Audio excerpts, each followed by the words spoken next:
Got ourselves a nice 2014 Explorer, replacing the transfer case. I'll show you the old one. They call it the PTU or the PTO. This is the old one. This one's shot, making tons of noise. I did a different video on the diagnosis. That thing is junk. But I do have a little tips and tricks that I'd like to share. So starting right with the beginning, I organize all my stuff like this.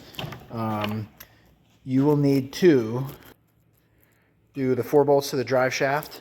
That's the yoke right up here. These, you need to pull those. Those bolts right there are for the center support bearing. You'll need to pull those.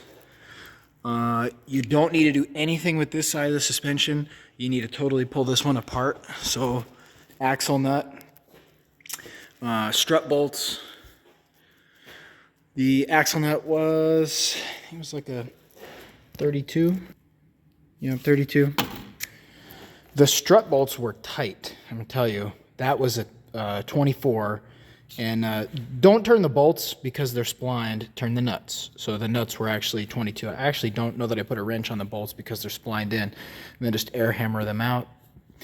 Pull the caliper, hang the caliper. On this wheel speed sensor, it's gonna get tight. So unclip it from here, unclip it from the strut. Then when you get it flopped like this, you will need to get, there's a carrier bearing on that axle. So drive the axle out of the spline a little bit. And then this carrier bearing right here has a couple nuts. Those were 13s. This job's basically 13s, 15s, and a couple other basic sizes, but almost all 13s, 15s, and some 10s. And then you'll pull the axle all the way out. You need to have it all the way out, just that one side. And then one of the next things to deal with, there's a torque mount right here. So you need to pull that out, totally out. And then you'll be looking at this PTU, and you can start pulling some of the bolts out of it, but you're gonna find you can't get these top bolts. So unfortunately, what you have to do, pull the exhaust, two studs, slip this joint out, or in retrospect, I actually should have just pulled all the hangers and dropped the whole exhaust, and this fought me a little bit. And I'm in California, so we don't usually deal with rust, but this one's from Idaho, so this is a rusty car for California. If you're back east, I'm sorry. And also, if you're not on a lift, I'm sorry. I've done more than enough of that, but this is more for someone who's got, maybe, you know, they're working in a shop where they got their own place or something. So when you get that, you're gonna think, oh, maybe you could sneak it out, and you can't. Like, there's some bolts over here you can get, some 15s, but the issue is the upper bolts you really can't get to, so you gotta pull the manifold. The exhaust manifold, for me, I just have it hanging here. To pull that exhaust manifold, you'll need to, this is for that torque mount, bunch of 10s, right? Boom, boom, boom. Get the shield out. You can leave the O2 sensor in, but disconnect both upstream and downstream O2 and then feed the wire through the hole. Take that all the way out. And then get the exhaust manifold all the way off. So there's a whole bunch of what, you know, you might get nuts or you might get studs pulling out of the head, either way. But you need that manifold off, and then lay it way over to the side like I did, and then mainly what remains, these are the PTU, the transfer case bolts. So you can see I had actually pulled those first, and then I realized I just really couldn't get the last ones. And actually, technically it's just one up in the corner. I have the new one up in here, and so I have one bolt up there that I blasted in, and then I just filled the level. This is a Jasper unit, and so unfortunately this bracket is gonna be in your way. So there's 3 13s that are hanging in this bracket. Pull that bracket out. Right, so once that bracket's out, that's why I left these bolts all together. They all go to that bracket. Once that bracket's out, you and the manifold's pushed far enough away, you're good to actually pull that last 15 out, spin this thing sideways, flip it down like this, get it out, flip the new one up. And actually, this wasn't a horrible job. I had to be pretty careful. You know, I don't usually do oxyacetylene, but just be careful on those exhaust studs, because I don't know, like the Japanese cars, they'll use like a 10 by 125, and they're a lot flatter threads, and they usually come off better. These ones were a little rough, you know, so a little heat, a little penetrant. Kind of sucked to bust off a stud and then be spending all my time fixing that.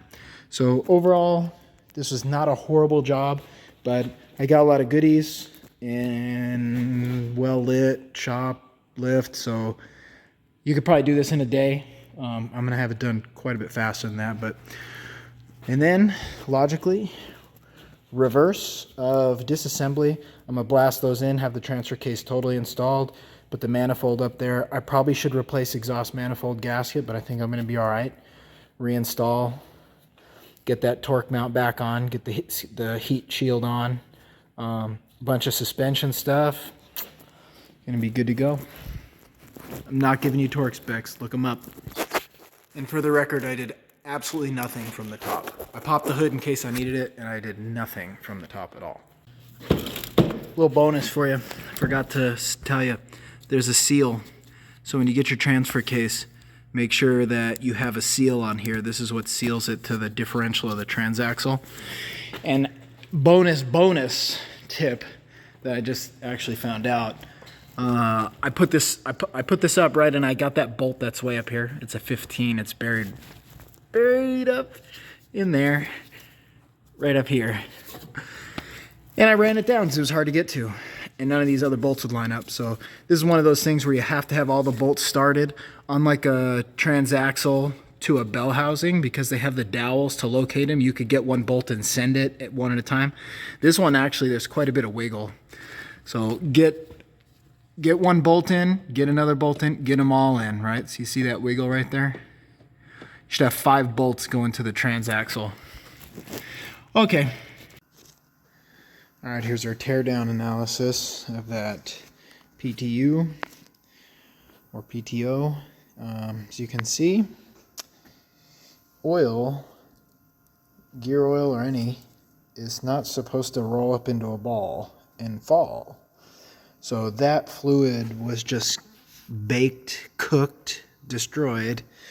And then this pinion, a lot of roughness in that bearing, but even worse, if you look where that pinion rides on this ring gear over here, this thing is worn feather edge thin. And when it hit that point, that is when it wouldn't move. It'd clatter and bang and not move. And as you can see, just none of this has any lubrication in it. And actually the rest of these don't really look horrible, but the whole bottom of it is just caked in goop. And so that is the reason for failure right there.